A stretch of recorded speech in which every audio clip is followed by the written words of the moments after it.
സല്ലല്ലാഹു അലൈഹി വസല്ലമ തങ്ങൾ പറയുമ്പോൾ എന്റെ പ്രിയമുള്ളവരെ നല്ല മരണം വേണോ? നല്ല മരണം വേണോ? നിങ്ങൾക്ക് ആർക്കെങ്കിലും ഒരു നല്ല മരണം കിട്ടണമെന്ന് ആഗ്രഹമുണ്ടോ? ഈ ലോകത്ത് നിന്ന് യാത്ര പറയുമ്പോ ഈമാനോടുകൂടിയുള്ളവര് മരണം വേണോ? മയ്യത്ത് കാണാൻ വരുന്നവര് മുഴുവനും നിന്റെ മുഖത്ത് നോക്കിയിട്ട് അല്ലാഹുവേ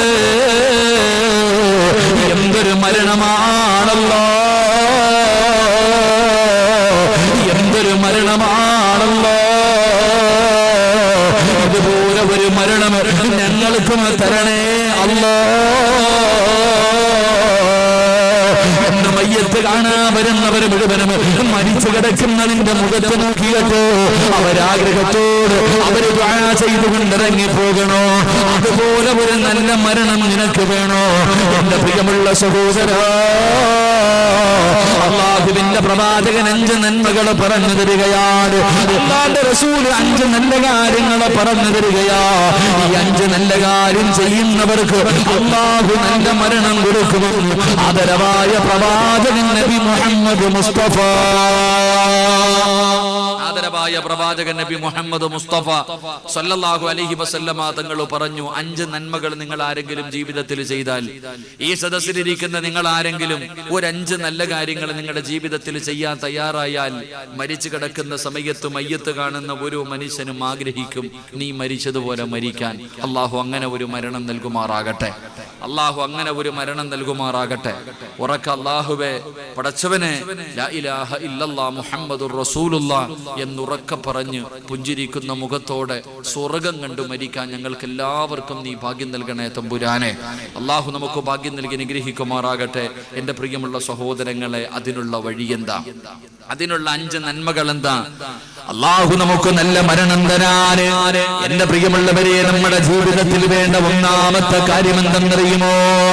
മഹാനായ ഉമർ ഇബ്നു അബ്ദുൽ അസീസ് റളിയല്ലാഹു തആല അൻഹു, അല്ലാഹുവേ ഉമർ ഇബ്നു അബ്ദുൽ അസീസ് റളിയല്ലാഹു തആല അൻഹു അതാ സക്കറാത്തിന്റെ അവസ്ഥയിൽ കിടക്കുകയാണ്. അതാ മരണത്തിന്റെ വേളയിൽ സക്കറാത്തിന്റെ അവസ്ഥയിൽ മരണത്തോട് മല്ലടിച്ചുകൊണ്ട് കിടക്കുകയാണ്. പടച്ചവനെ അതാ ഭാര്യ നല്ലതുപോലെ കുളിപ്പിച്ചു, ഒന്നുമെടുപ്പിച്ചു, എന്നിട്ടതാ നല്ല വസ്ത്രങ്ങൾ ധരിപ്പിച്ചു. അതാ പടച്ചവനെ കഫൻ തുണിയും എടുത്തു വെച്ചു. അങ്ങനെ മഹാനായ ഉമർ ഇബ്നു അബ്ദുൽ അസീസ് റളിയല്ലാഹു തആല അൻഹു മരണത്തോട് മല്ലടിച്ചു കൊണ്ടിരിക്കുമ്പോ എന്റെ പ്രിയപ്പെട്ട ഭാര്യ വന്നടുത്തു നിൽക്കുകയാണ്. പടച്ചവനെ ഭർത്താവ് പോകുകയാണ്. ഈ ലോകത്തോട് തന്നെ ഭർത്താവ് യാത്രയാകാ പോകുകയാണ്. അതുകൊണ്ട് ഭാര്യ വന്നടുത്തു നിൽക്കുമ്പോ അബ്ദുൽ അസീസ് റളിയല്ലാഹു തആല അൻഹു ഭാര്യയോട് പറയുന്ന, പെണ്ണ് നീയതായി റൂമിന്റെ വെളിയിലേക്ക് ഇറങ്ങൂ, എന്നെ കൊണ്ടുപോകാൻ അതിഥികൾ വരികയാണ്, എന്നെ കൊണ്ടുപോകാൻ അതിഥികൾ വരികയാണ്, വിരുന്നുകാരന്റെ വീട്ടിൽ വരുന്നു. അതുകൊണ്ട് ഭാര്യയോട് പറഞ്ഞ് വീടിന്റെ വെളിയിലിറങ്ങാറ്. മഹാനായ ഉമർ ഇബ്നു അബ്ദുൽ അസീസ് റളിയല്ലാഹു തആല അൻഹുവിന്റെ പ്രിയപ്പെട്ട ഭാര്യയുണ്ടല്ലോ, അല്ലാഹുവേ അതാ സക്കറാത്തിന്റെ അവസ്ഥയിൽ കിടക്കുന്ന പ്രിയപ്പെട്ട ഭർത്താവിന്റെ ചാരത്തിൽ നിന്ന് വെളിയിലേക്ക് ഇറങ്ങുകയാണ്.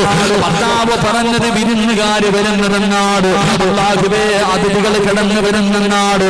അതാ ഭാര്യ വീടിന്റെ വെളിയിലിറങ്ങി. എന്നിട്ടതാ വീടിന്റെ സൈഡിൽ ഇങ്ങനെ നിൽക്കുമ്പോ റൂമിന്റെ അകത്ത് സലാം അടക്കുന്നത് കേൾക്കുകയാ. മഹാനായ ഉമർ ഇബ്നു അബ്ദുൽ അസീസ് റളിയല്ലാഹു തആല അൻഹു വീടിന്റെ ബെഡ്റൂമിന്റെ അകത്ത് കിടന്ന് സലാം അടക്കുകയാണ്. ആരോടോ സംസാരിക്കുന്നുണ്ട്, ആരോടോ സംസാരിക്കുന്നുണ്ട്. അതാ ഭാര്യ ഇങ്ങനെ നോക്കുകയാണ്, ആരോടാണ് പടച്ചവനെ സംസാരിക്കുന്നത്? ഒന്നും കാണുന്നില്ല. തന്റെ പ്രിയപ്പെട്ട ഭർത്താവ് മരണത്തിനോട് മല്ലടിച്ചു കൊണ്ടിരിക്കുകയാണ്. ഭാര്യ ഇങ്ങനെ നോക്കുമ്പോ മഹാനായ ഉമർ ഇബ്നു അബ്ദുൽ അസീസ് റളിയല്ലാഹു തആല അൻഹു ആ മരണക്കിടക്കയിൽ കിടന്നിട്ട് അല്ലാഹുവിന്റെ ഖുർആൻ ഓതുകയാ. സലാം പറഞ്ഞു. അതാ വീടിന്റെ റൂമിനകത്ത് കിടന്ന് ആരോടോ സംസാരിക്കുകയാണ്. അതാ സംസാരിച്ചു കഴിഞ്ഞിട്ട് ഉമർ ഇബ്നു അബ്ദുൽ അസീസ് റളിയല്ലാഹു തആല അൻഹു അല്ലാഹുവിന്റെ പരിശുദ്ധമായ ഖുർആനിലെ ഒരു ആയത്ത് ഓതുകയാണ്.